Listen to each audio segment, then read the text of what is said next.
So you can see with all them horrible squiggles, once the buzzing goes off, you'll see what I mean, and there we go, look, it goes back to normal. So that's just other modules powering up, talking to each other, taking a bit more of a draw off the system, whatever the case may be. I'm not really worried about it. All I'm really interested in is the CAN bus line going into our ABS pump, and there we go, it's just switched back on again. Oh, that was quite a bad one. Let's just pause that. See if we actually caught that. Be good if we caught that. That was really funky. Did we catch it? Please say we caught that.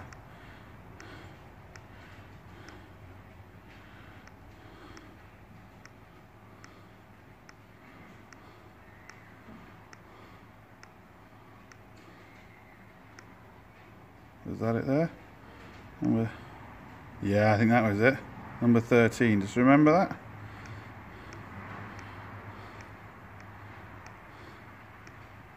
Yeah, number 13.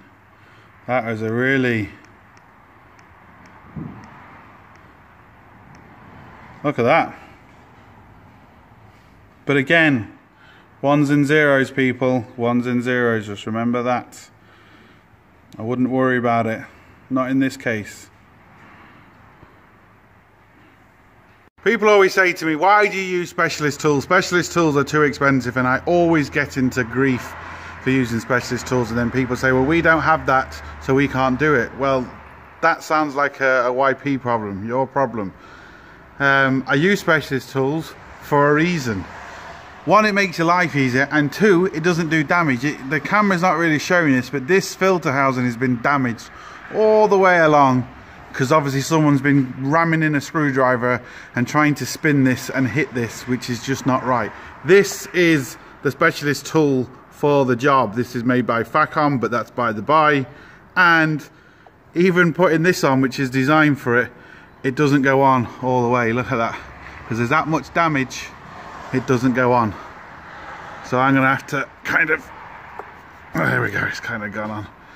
I'm gonna have to clean that up a little bit because it hasn't gone on around here. I can now take this filter housing off properly without causing any damage. Sorted.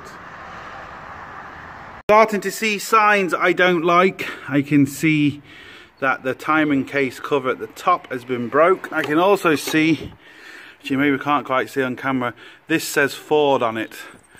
Now I'm almost sure you cannot buy a belt with Ford on it. Even when I brought original belts from Ford, they've come with the Ford box and the Ford receipt, but they say Gates on it, they don't say Ford on it.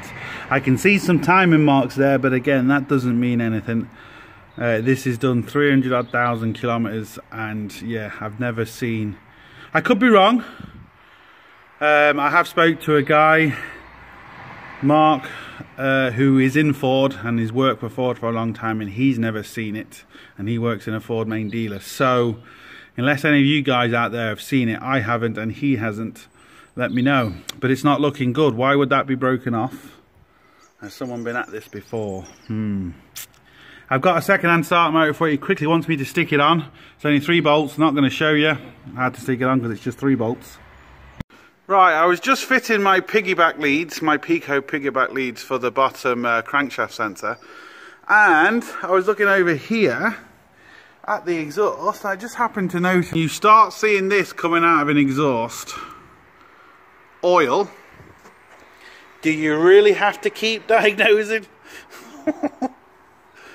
Oil, lovely, sorted. Oh, it's still dripping.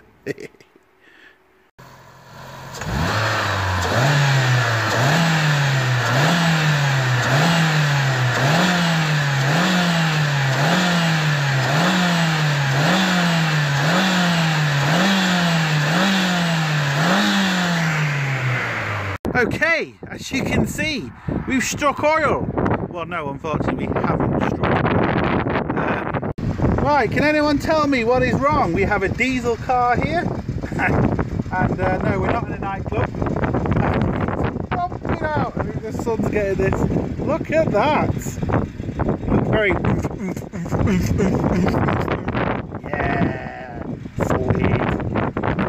Right, the kettle is just boiling. Hopefully now this doesn't move, because otherwise it means I didn't leave it long enough, but I know I did. There's no circulation in this engine whatsoever. Oh, camera's steaming up. She's in. Oh, camera steamed up.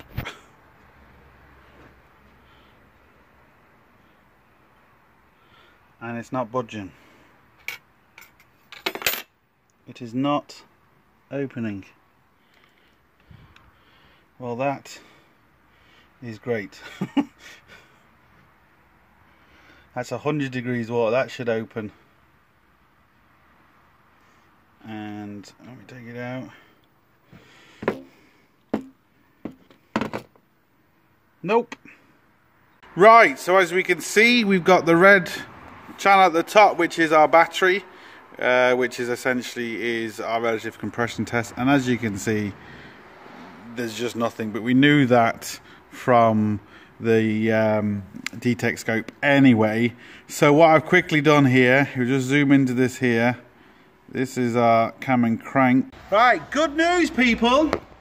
It's not the pump. We've cleaned it all. Couldn't see any diesel leaking from the pump. So let's just get down here where the common rail is. Okay, crank it. There we go. Can you see that? Okay, stop. You can see it leaking there. There it is in the middle of the camera.